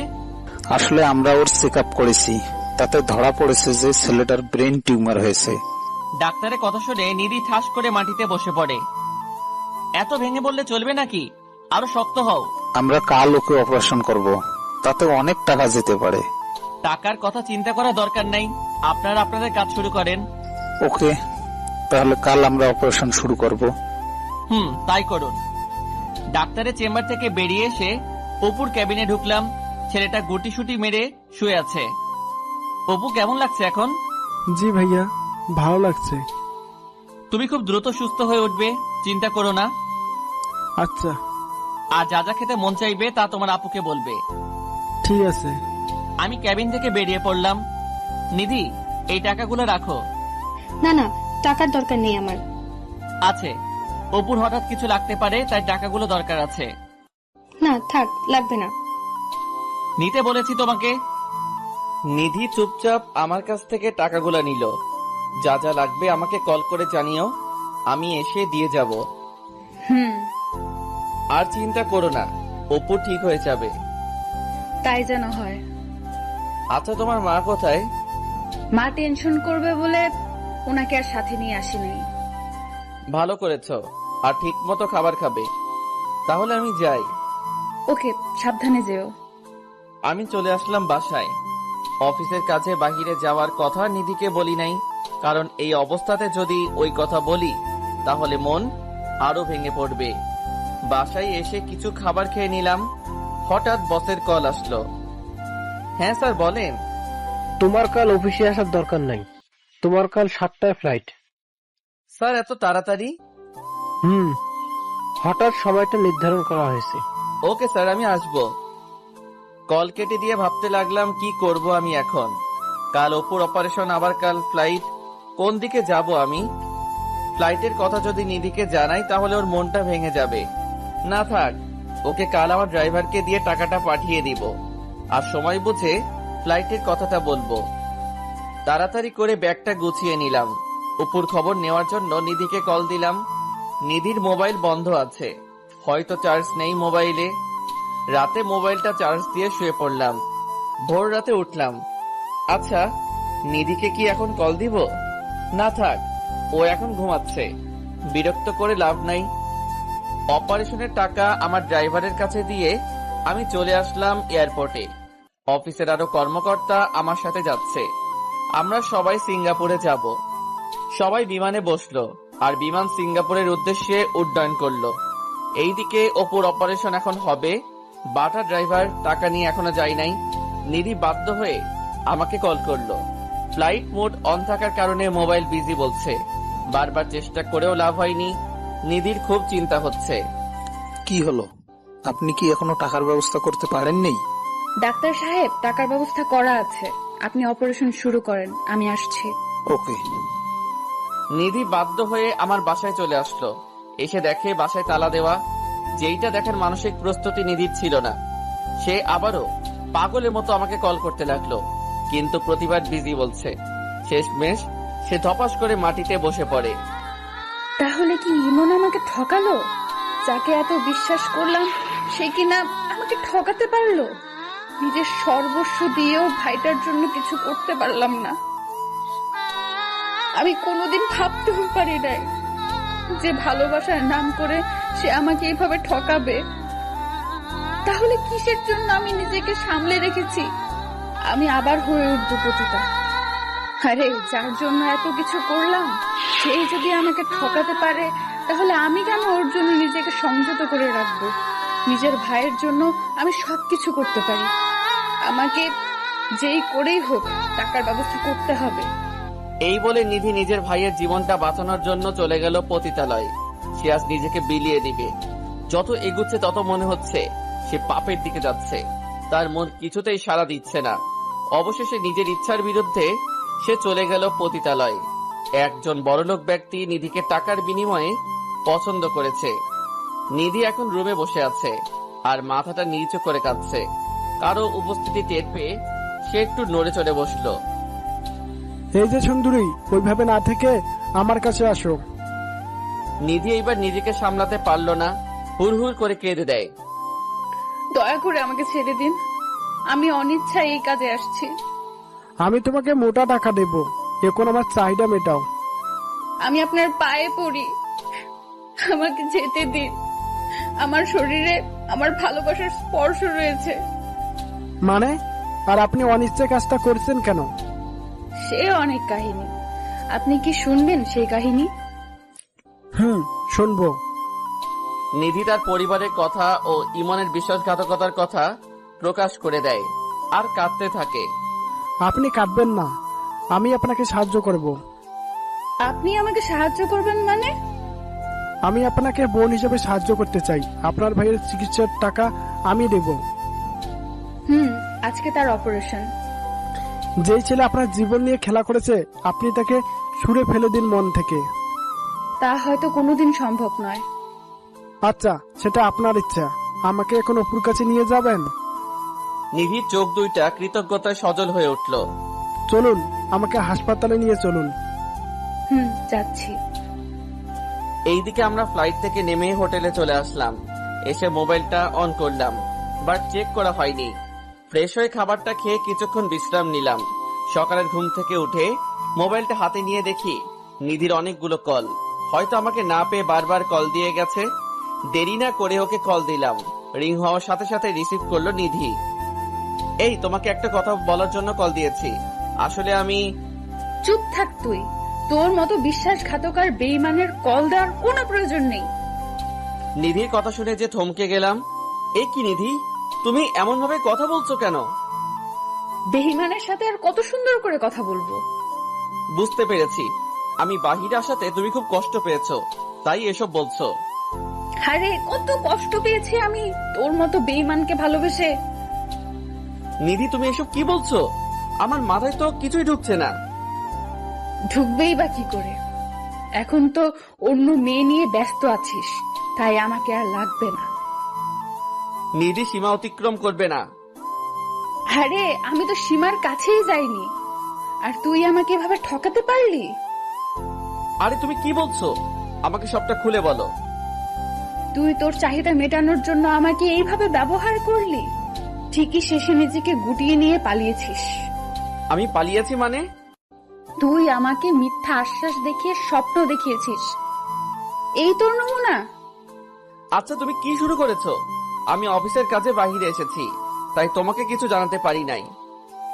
আরে তুই তো টাকা দেওয়ার ভয়ে পালিয়েছিস। তুই জানতি আমার ভাইয়ের অপারেশন হবে, তাও তুই টাকা না দিয়ে পালিয়েছিস। বলছো তুমি এসব? আমি তো টাকা দিয়ে এসেছি। থাক, আর মিথ্যে বলতে হবে না। তুই তোর টাকা নিয়েই থাক। যে আমার বিপদে ছেড়ে চলে যায় তার কোনো দরকার নেই আমার। বিশ্বাস করো নিধি, আমি সত্যি টাকা দিয়ে এসেছি। তোমার ভুল হচ্ছে কোথাও। তোর সাথে আমার আর কথা নেই, তুই তোর রাস্তায় যা। প্লিজ আমার কথাটা শোনো, তোমার ভুল হচ্ছে। তুই আর আমাকে কল দিবি না। তোর মতো বেঈমানের সাথে আমার কোনো কথা নেই। শুনো নিধি, শুনো। নিধিকে বারবার কল দিলাম, কিন্তু সে কল রিসিভ করলো না। এক পর্যায়ে নিধি আমাকে ব্লক করে দিল। নিধির কথাগুলো শুনে ধপাস করে মেঝেতে বসে পড়ি আমি। নিধিও আমাকে ভুল বুঝলো। আচ্ছা, আমি তো ড্রাইভারের কাছে টাকা দিয়ে এসেছি, তাহলে টাকা নিধি পেল না কেন? ড্রাইভারকে কল দিলাম, কিন্তু নাম্বার বন্ধ বলছে। বারবার দেওয়ার পরও নাম্বার বন্ধ। নিধির কথাগুলো যেন বুকের মধ্যে তীরের মতো গেঁথে গেল। যে নিধিকে এত বিশ্বাস করতাম, আমি সেই নিধি আজ আমাকে এইভাবে বলতে পারলো। না, আমাকে দেশে ফিরতেই হবে, খুব শীঘ্রই ফিরতে হবে। এইভাবে কেটে গেল 2 দিন। কোনো মতে অফিসের কাজ শেষ করে দেশে ফিরে আসলাম। বাসায় না এসে সোজা নিধিদের বাসায় চলে গেলাম। গিয়ে দেখি অপুর মাথায় ব্যান্ডেজ করানো, আর সে বাহিরে বসে আছে। আমাকে দেখে খুব খুশি হলো। ভাইয়া, তুমি এসেছো? এসেছি। তা তুমি কেমন আছো? ভালো না। এটা কি দিয়েছে মাথার উপরে? ভালো লাগে না এটা। এইটা ব্যান্ডেজ, এটা দিয়েছে যাতে তুমি দ্রুত সুস্থ হয়ে যাও। ভাইয়া তুমি কোথায় গিয়েছিলে? তুমি আমাকে হাসপাতালে দেখতে আসো নাই কেন? আমি আসলে কাজে ছিলাম, তাই সরি ভাইয়া। দাঁড়াও, আমি আপুকে ডেকে আনছি। তা তুমি এখানে কি করছো? এখানে অনেক বাতাস আর রোদ গায়ে লাগে, তাই এখানে বসে আছি। আচ্ছা, তা তোমার আপু কোথায়? তুমি গিয়ে আপুর সাথে দেখা করে এসো। আপু তুই কার সাথে কথা বলছিস রে? নিধির কথা শুনে পিছনে তাকিয়ে দেখি নিধি দাঁড়িয়ে আছে। তুই আবার এইখানে কেন এসেছিস? আমার কথাটা তো শুনো নিধি। তোর কথা শোনার মতো টাইম আমার নেই। তোর মতো বিশ্বাসঘাতকের মুখ দেখার চেয়ে না দেখাই ভালো। আমি সত্যি আমার ড্রাইভারের কাছে টাকা দিয়ে এসেছিলাম তোমাকে দিবে বলে। তাহলে ড্রাইভার সেই টাকা কি করেছে? তোমাকে আবার বিকাশ করে দিয়েছে, তাই না? তুমি আমাকে ভুল বুঝতেছো। তুই বিদেশ যাওয়ার আগে আমার কাছে বলে যাস নাই, কারণ তুই আমাকে ব্যবহার করেছিস। আপু তুমি ভাইয়াকে এসব কি বলছো? তুই এখানে দাঁড়িয়ে আছিস কেন? ঘরে যা। ওকে ধমকাচ্ছ কেন? ও ছোট মানুষ। থাক, ওর জন্য আর দরদ দেখাতে হবে না তোর। আর তুই আমার চোখের সামনে কোনোদিন আসবি না। আমি বিদেশ গিয়েছি তোমাকে না বলে, কারণ তোমার ভাইয়ের অপারেশন আর আমার বাহিরে যাওয়া নিয়ে তোমার চিন্তা আরো বাড়িয়ে দিবে, তাই আমি তোমাকে কিছু বলি নাই। না বলে উদ্ধার করে ফেলেছিস। তুই এখন এখান থেকে যা, আর কোনোদিন এখানে আসবি না। আমাকে কি বলারও সুযোগ দিবে না? অনেক বলেছিস তুই। আর যদি আমার সামনে কোনোদিন দাঁড়াস তাহলে আমার মরা মুখ দেখবি। কি? যা বললাম আমি কিন্তু তাই করব। তাই তুই এখান থেকে চলে যা। আচ্ছা, আর কোনো দিন তোমার সামনে আসবো না, কিন্তু একদিন তুমি সব সত্যিটা জানতে পারবে। কোনো সত্যি আমার জানার দরকার নেই। এই বলে নিধি চলে গেল ঘরের মধ্যে। আমার দু চোখ বেয়ে পানি পড়ছে। হঠাৎ কারো নরম হাতের স্পর্শে আমার চোখে পানি মুছে গেল। তাকিয়ে দেখি অপু দাঁড়িয়ে আছে। ভাইয়া কান্না করো না, আপু খুব পচা, আমি আর আপুর সাথে কথা বলবো না। দূর, কই কান্না করছি? তোমার আপু তো আমাকে খুব ভালোবাসে, তাই তার সাথে কথা না বললে তোমার আপু তো খুব কষ্ট পাবে। পাক কষ্ট, আপু তোমাকে কষ্ট দিয়েছে। ধুর গাধা, কই কষ্ট দিয়েছে আমাকে? যাও, তুমি এখন ঘরে যাও। যাব। আমাকে কিন্তু দেখতে আসবা মাঝে মাঝে। আসবো। আমি চলে আসলাম বাসায়। আস্তে আস্তে অনেকটাই দেরি হয়ে গেছে। জীবনে কোনোদিন সিগারেট খাই নাই। আজকে কষ্ট ভোলার জন্য 2 প্যাকেট নিয়ে আসলাম। রাতের খাবারটা না খেয়ে কিছু সিগারেট খেলাম। অসহ্য মাথা ব্যথার কারণে ঘুমিয়ে পড়েছি। পরের দিন সকালে অফিসে গেলাম না। অফিস খোলা ছিল, বাট যারা দেশের বাইরে গিয়েছে তাদের জন্য কয়েকদিন ছুটি, তাই আজকে আমার অফিস নেই। সকালে কিছু হালকা খাবার খেয়ে নিলাম। খাবারটাও ঠিক মতো খেতে পারছি না। বারবার নিজে অপমানজনক কথাগুলো মনে পড়ছে। ড্রাইভারের সাথে হিসেব মেটানোর জন্য চলে গেলাম ওর বাসায়। গিয়ে দেখি ও বাহিরে বসে আছে আর চায়ের কাপে চুমুক দিচ্ছে। আমি রাগের মাথায় গজগজ করতে করতে ওর কাছে গিয়ে 2টা থাপ্পড় বসিয়ে দিলাম ওর গালে। সাথে সাথে ওর হাত থেকে কাপটা ছিটকে পড়ে যায় আর ও আমার কাছ থেকে 3 হাত দূরে গিয়ে পড়ে। ও আমার দিকে তাকাতে খুব অবাক হয়ে যায়। হয়তো ও আমাকে তার বাসায় আশা করে নাই। আমি গিয়ে ওর কলা চেপে ধরলাম। কিরে, এত বিশ্বাস করলাম তোর উপর, আর তুই কিনা আমাকে এইভাবে ঠকালি? স্যার আমার কথাটা তো শুনুন। তোর কোনো কথাই আজ শুনবো না। থাপ্পড় খেয়ে ওর ঠোঁট ফেটে রক্ত বের হচ্ছে। তোর যখন যা লাগে আমি তখনই তোকে তা দিয়েছি, তাহলে কেন আমার সাথে এমনটা করলি? তোকে আমি নিজের ভাই ভেবেছি। স্যার আমার কোনো দোষ নেই, আমার কথাটা আপনাকে শুনতে হবে।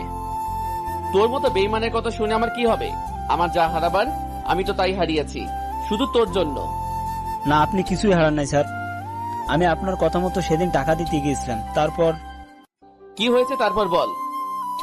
আমি সেদিন টাকা নিয়ে একটা নির্জন রোড দিয়ে যাওয়ার সময় কিছু বকাটে ছেলের শিকার হই আমি। তারপর কি হয়েছে? তারপর ওরা আমাকে সার্চ করে টাকাগুলো নিয়ে যায়। বাহ, ভালোই গল্প বানিয়েছিস। বিশ্বাস করুন স্যার, এটা গল্প না। টাকা দেয় নাই বলে ওরা আমার পিঠে কোপ দিয়ে দেয়। বিশ্বাস না হলে আপনি দেখুন। এই বলে ড্রাইভার তার শার্ট খুলে দেখায় আমাকে। সত্যি তার পিঠে অনেকটাই জখম করা কাটা স্থান রয়েছে। তারপরে যদি বিশ্বাস না হয় তাহলে আমার মায়ের কসম খেয়ে বলছি স্যার, আপনার একটা টাকাও আমি নেই। তাহলে তোর মোবাইল বন্ধ কেন? এই ঘটনার পর আমি হাসপাতালে ছিলাম একদিন, আর আপনার ভয়ে মোবাইলটা বন্ধ করে রেখেছি। জানিস টাকা না পেয়ে নিধি আমাকে কতটা অপমান করেছে? তার জন্য আমি সরি স্যার। আমাকে মাফ করে দিস, ভুল ভেবে তোর গায়ে হাত তুলেছি। এই বলে আমি চলে আসতে লাগলাম গাড়িতে করে। রাস্তার দিকে নজর পড়তেই দেখি নিধি একজন লোকের গাড়িতে উঠেছে। লোকটার গাড়িটাকে ফলো করতে করতে আসলাম, দেখে একটা বিল্ডিং এর সামনে থামছে। আমি মোবাইলটা বের করে ভিডিও করে নিলাম। দুজনে হাসাহাসি করতে করতে ভিতরে প্রবেশ করলো। আমিও তাদের পিছন পিছন ঢুকলাম। দেখি এটা একটা অফিস। নিধিকে লোকটা ক্যাবিনে ঢুকিয়ে দরজা আটকে দিল। নিধির এই আচরণ দেখে খুব কষ্ট পেলাম। এখন সে আমাকে ছেড়ে অন্যজনকে নিয়ে ব্যস্ত। চুপচাপ সব দেখেও না দেখার ভান করে বাসায় চলে আসলাম। আসার সময় সিগারেট নিয়ে এসেছি। এই একদিনের সিগারেট যেন আমার খুব আপন বন্ধু হয়ে উঠেছে। দুপুরে খাবারটাও ঠিক মতো খাওয়া হলো না। একটা একটা সিগারেট খাচ্ছি আর মোবাইলে করা ভিডিও দেখছি। বাহ নিধি বাহ, আমাকে একটু সুযোগ দিলে না? এখন তুমি তোমার নতুন জীবন সঙ্গী নিয়ে ব্যস্ত। যদি আমার টাকা তোমার ভাইয়ের চিকিৎসার কাজে না লাগে, তাহলে তুমি এত টাকা কোথা থেকে ম্যানেজ করলে? নিশ্চয়ই নিজের শরীরটাকে বিক্রয় করে দিয়েছো ওই সঙ্গীর কাছে। তোমাকে আমি অপেক্ষা করতে বলেছিলাম, কিন্তু তুমি আমার জন্য 2 দিন অপেক্ষা করতে পারলা না। তুমি ঠিকই আমার কথা অমান্য করে অপরের সাথে রাত কাটিয়েছো। তাহলে আমি ইমন তোমাকে আর গ্রহণ করব না। এইটাই আমার সিদ্ধান্ত যে এই মেয়ে আমার জন্য অপেক্ষা না করে নিজের শরীরটাকে বিক্রয় করে দেয়, তাকে গ্রহণ করা সম্ভব নয়। আজ থেকে নিধির জন্য আমার মনে ভালোবাসার পরিবর্তে থাকবে শুধু ঘৃণা। আজ থেকে নিধিকে আমি ভুলে যাব। সুখে থাকুক সে তার নতুন জীবন সাথীর সাথে। এইসব ভাবছি আর চোখ বেয়ে পানি পড়ছে। চোখটা মুছে আবারও সিগারেট টানতে লাগলাম। যতটা টান দিচ্ছি মনে হচ্ছে নিধির জন্য ভালোবাসা তত মুছে যাচ্ছে। সে এখন অন্যের স্পর্শে পাগল, আমার জন্য তার কিছুই নাই। সিগারেটটা খেতে খেতে মাথাটা ঘোরাতে শুরু করলো। সিগারেটটা হাত থেকে পড়ে গেলে আমি হারিয়ে গেলাম গভীর ঘুমে। না, আমাকে নিধি ভাবির ভুল ধারণা ভাঙাতে হবে। আমি চাই না আমার জন্য ইমন স্যার আর ওনার জীবনের ক্ষতি হোক। আমি ওনার সাথে দেখা করব। এই বলে ড্রাইভার নিধির বাসার উদ্দেশ্যে রওনা দিল। নিধির বাসায় এসে কলিং বেল চাপ দিতে নিধির মা দরজা খুলে দেয়। কে তুমি বাবা? আমাকে আপনি চিনবেন না। নিধি কি বাসায় আছে? আচ্ছা তুমি বসো, আমি নিধিকে ডেকে আনছি। ড্রাইভার ভিতরে গিয়ে বসলো। কিছুক্ষণ পর নিধি ড্রাইভারের সামনে আসলো। কে আপনি? আর আমাকে কেন দরকার? আমি হচ্ছি ইমন স্যারের পার্সোনাল ড্রাইভার। ও তা কিসের জন্য এখানে এসেছেন? ওকালতি করার জন্য? না, স্যারের জন্য ওকালতি করার ক্ষমতা আমার নেই। তাহলে যা বলার জন্য এসেছেন সেটা বলে বিদায় হন। আমি আপনার এইখানে এসেছি আপনার চোখের কালো গ্লাসটা খুলে দিতে। আমি কোনো কালো গ্লাস পরি নাই। কালো গ্লাসটা আমার চোখের থেকে সরে যাওয়ার কারণে আমি সাদা কালো বুঝতে পারি। না, পারেন নাই আপনি বুঝতে। যদি বুঝতে পারতেন তাহলে স্যারকে এইভাবে অপমান করতেন না। তাই এসব বলার আপনি কে? স্যার অফিসের কাজে বিদেশে যাওয়ার আগে আপনার জন্য টাকা দিয়ে গিয়েছিল আমার কাছে। কথাটা শোনার পর নিধি থমকে দাঁড়ায়, অবাক চাহনিতে ড্রাইভারের দিকে তাকায়। ইমন টাকা দিয়েছিল? আমার কাছে টাকা দিয়েছিল এবং সেই টাকা নিয়ে আমি আপনার কাছে আসার সময়। চুপ করে থাকবেন না, বলুন কি হয়েছে? টাকা নিয়ে আসার সময় কিছু ছিনতাইকারী টাকাগুলো আমার কাছ থেকে নিয়ে যায় এবং আমার পিঠে কোপ বসিয়ে দেয় একটা। টাকা দিতে পারবো না বলে আমি আর আপনার কাছে আসি নাই, আর মোবাইলটাও অফ করে রাখি। কি বলছেন আপনি এসব? এতক্ষণ যা বললাম সব সত্যি, আর আপনি না বুঝে একজন মানুষকে এত কষ্ট দিলেন। নিধি ড্রাইভারের কথা শুনে চেয়ারের উপর ধপাস করে বসে পড়ে। সত্যিটা আমি বলে দিয়েছি, এবার আপনি কি করবেন সেটা আপনার ব্যাপার। এই বলে ড্রাইভার চলে আসে নিধির বাড়ি থেকে। নিধি দরজা টেনে নিশ্চুপ হয়ে কান্না করতে থাকে আর অনুতপ্ত স্বীকার করছে, ছি ছি, আমি এত নিচে নেমে গেছি যার জন্য আমি আমার ভালোবাসার মানুষটাকে এইভাবে অপমান করলাম। আমি ইমনের সাথে যা করেছি সত্যি তা মাফ পাওয়ার অযোগ্য আমি। ইমন কি আমাকে মাফ করবে? আমি ওর হাতে পায়ে ধরবো। এই বলে নিধি কাঁদছে। না না, আমাকে আর দেরি করলে চলবে না। ইমনের কাছে গিয়ে সবটা বলে মাফ চাইতে হবে। এমন মনোভাব নিয়ে নিধি বাড়ি থেকে বেরিয়ে যায় আমার বাসায় আসার জন্য। এইদিকে রাত হয়ে গেছে। আমি খাবার না খেয়ে সিগারেট খেতে শুরু করলাম। একটা না খেয়েই চলেছি, বিরতি নেওয়ার চেষ্টা করছি না। নিধি আমাকে যত অপমান করেছে তাতে আমার কষ্ট নেই। আমার কষ্ট হচ্ছে অন্য কারোর সাথে নিধি চলাফেরা করছে। এইসব যত ভাবছি মাথার রাগটা ততই বেড়ে যাচ্ছে। রাগটা কমানোর জন্য একের পর এক সিগারেট খেয়েই চলেছি। হঠাৎ অনুভব করলাম আমার মুখে সিগারেট নেই। তাকিয়ে দেখি পাশে নিধি দাঁড়িয়ে আছে আর আমার সিগারেট ওর হাতে। ওর দিকে তাকাতেই দেখি ওর চোখ কিছুটা লাল হয়ে আছে, হয়তো কান্না করেছে। ওকে দেখে রাগটা আরো বেড়ে গেল। তুমি এইখানে কি করছো? আমি সব সত্যি জানতে পেরেছি। আমি তোমাকে ভুল বুঝেছি। প্লিজ আমাকে মাফ করে দাও। আরে তোমাকে তো আগেই মাফ করে দিয়েছি আমি, এখন এখান থেকে যাও। আরে তুমি সিগারেট খাচ্ছ কেন? আমার মন চাইছে সিগারেট খেয়েছি, এতে তোমার কি? আমার অনেক কিছু কারণ, তুমি আমার সব। নিধির মুখে কথাটা শুনে মেজাজটা বিগড়ে গেল। আরে দূর রাখ তোর প্রেম, তোর মতো নষ্টা মেয়ের কোনো দরকার নেই আমার। আমার মুখে নষ্টা মেয়ে শব্দটা শুনে নিধি প্রচন্ড ধাক্কা খেলো। কি? আমি নষ্টা মেয়ে? তুই নষ্টা মেয়ে। আমার আগেই বোঝা উচিত ছিল যে পতিতাদের মনে কোনোদিন ভালোবাসা জন্মায় না, কারণ সে টাকার পিছনে দৌড়ায়। তুমি আমাকে এভাবে বলতে পারলে? পেরেছি, কারণ আমার টাকা দিয়ে অপুর অপারেশন না হলে তুই এত টাকা কোথা থেকে জোগাড় করেছিস? সেই কাহিনী লম্বা। থাক, দরকার নেই শুনান। আজকে সকালে যাকে নিয়ে গাড়িতে উঠেছিলি সে কি তোকে বিছানায় সুখ দিতে পারছে না, তাই আমার কাছে এসেছিস আবার? চুপ করো তুমি, অনেক বলেছো তুমি। আমার কাছে প্রমাণ আছে। এই বলে ওদের ভিডিওটা দেখিয়ে দিলাম। নিধিকে খুব স্বাভাবিক মনে হচ্ছে। সে আমার ভাই হয়, সে আমাকে বোন ডেকেছে। বাহ, আমি বিদেশ যেতে না যেতে ভাই বানিয়ে ফেলেছি। তা আজকেও তো ওর সাথে ঘুরেছিলি, কি মনে করিস আমি জানি না?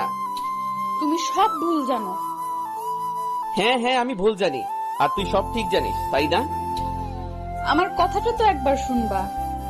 তোর কোনো কথাই আমি আজকে শুনবো না। নিধি পতিতা নামের কোনো মেয়ের সাথে আজ থেকে আমার সম্পর্ক নেই। নিধি এবার জোর করে কেঁদে দেয়।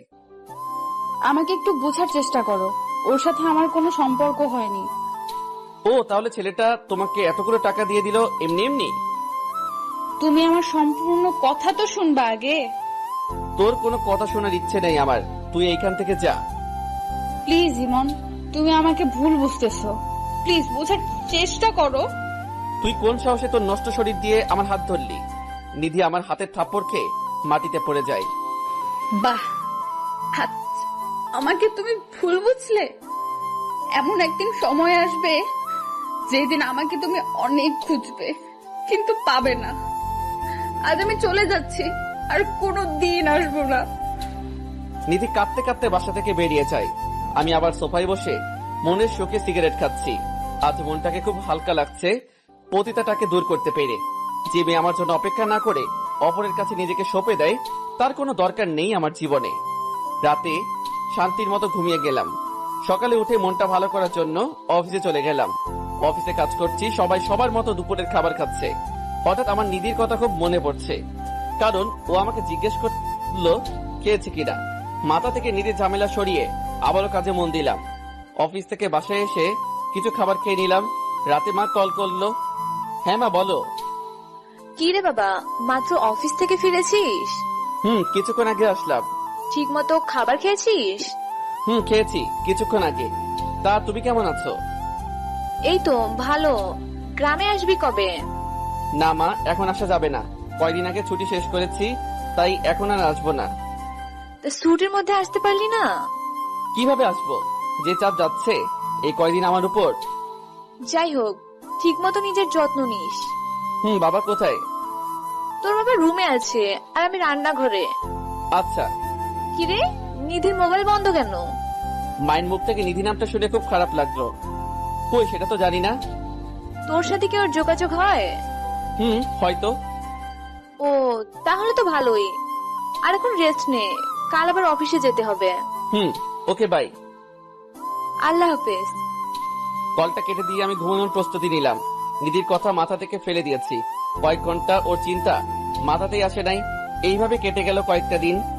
মুখে মুখে আমি ঠিকই নিধিকে ভুলতে পেরেছি, কিন্তু মন আমার ঠিকই তাকে খুঁজে বেড়ায়। সারাদিন অফিস করে বাসায় ফেরার সময় কেউ একজনকে চোখ আটকে গেল। গাড়িটাকে সাইড করে দাঁড়িয়ে করিয়ে লোকটাকে ভালো করে তাকিয়ে দেখি এটা সেই লোক যাকে আমি নিধির পাশে দেখেছিলাম। সে একটা মেয়ের সাথে মার্কেটে ঢুকছে। আমিও তাদের পিছন পিছন গেলাম। লোকটার সাথে মেয়েটা একটা ড্রেস দিয়ে ট্রায়াল রুমে গেল। আমি সেই সুযোগে লোকটার সামনে গেলাম। বাহ, চমৎকার। আর কত ভাই? কে ভাই আপনি? চিনলাম না তো আপনাকে। আপনি আমাকে চিনবেন না, কিন্তু আমি আপনাকে খুব ভালো করে চিনি। তা নিজের পরিচয়টা দিলে ভালো হতো। নিধি নামে কোনো মেয়েকে চিনেন? হ্যাঁ, চিনি তো তাকে। তা সে কোথায়? আসলে চেনার কথা। সেই প্রশ্ন আমাকে কেন করেন? প্রশ্নের উত্তর তো আপনার জানা কথা। তা আপনি কে যে ওইসব শুনতে চাচ্ছেন? আপনার পরিচয় জেনে লাভ নেই। তার কয়জন মেয়ের জীবন নষ্ট করবেন? মেয়ের জীবন নষ্ট করলাম মানে? কয়দিন আগে দেখলাম নিধির সাথে ভালোই ফুর্তিতে ছিলেন, আবার এখন একজনকে নিয়ে আছেন। মুখ সামলে কথা বলুন, আমি ওর ভাই হই। লোকটার মুখে ভাই কথাটা শুনে খুব অবাক হলাম। ভাই মানে? ওর সাথে আপনার পরিচয় কোথায় হয়? আপনাকে কেন বলতে যাব আমি? প্লিজ ভাই বলুন, আমি আপনাকে আমার পরিচয় পরে দিব। নিধির সাথে আমার প্রথম পরিচয় হয় পতিতলায়। পতিতালয়? একটা ছেলে ওকে মিথ্যে আশ্বাস দিয়ে পালিয়ে গিয়েছে। বেচারির ভাইয়ের অপারেশনের জন্য খুব টাকার প্রয়োজন, তাই ও কোনো আস্থা খুঁজে না পেয়ে পতিতলায় ছুটে আছে। তারপর কি হয়েছে? তারপর আমি যখন ওর কাছে যাই তখন ও আমাকে তার সব ঘটনা খুলে বলে। আর ওই বিশ্বাসঘাতক ছেলেটার কথা রাখার জন্য নিজের দেহটাকে অন্যের কাছে বিলিয়ে দেয়নি সে।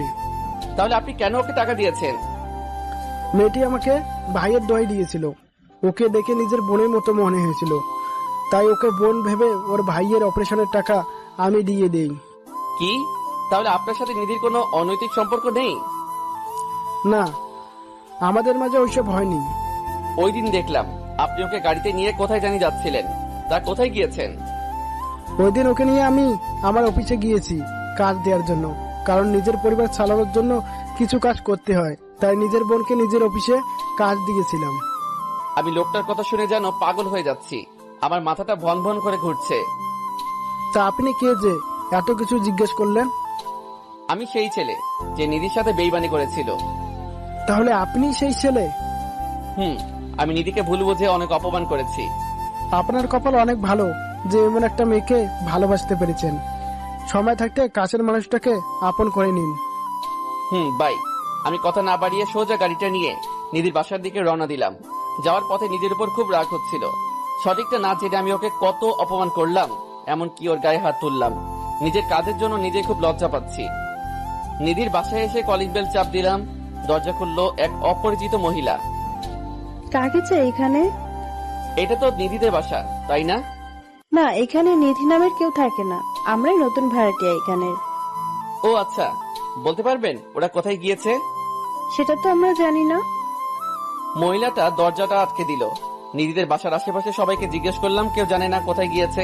হাজারো মনের ব্যথা নিয়ে আর সাথে আপন বন্ধু সিগারেট নিয়ে বাসায় আসলাম। বাসায় এসে বসে বসে সিগারেট টানছি আর নিধির কথা ভাবছি। আমি মেয়েটাকে কত কষ্ট দিলাম, না বুঝে অনেক কষ্ট দিয়েছি। পতিতা বলে গালি দিয়েছি, এমনকি ওর গায়ে হাত তুলেছি। জানি না ওকে পাবো কিনা। নিধির ভাবনার ছেদ ঘটলো মায়ের কলে। হ্যাঁ মা, বলো। কি রে, কি করস? এই তো বসে আছি। কি রে, তোর গলাটা এমন লাগতেছে কেন? কই, আমি তো ঠিক আছি। আচ্ছা, তোকে যে কারণে কল দিয়েছি সেটা হলো তুই কাল চাকরি ছেড়ে গ্রামে আসবি। গ্রামে আসবো কেন? তোর বাবার ব্যবসাটা তুই দেখবি। তোর বাবা শারীরিক দুর্বলতা অনুভব করছে। কেন? বাবার কি হয়েছে? সেটা আসলে দেখতে পাবি।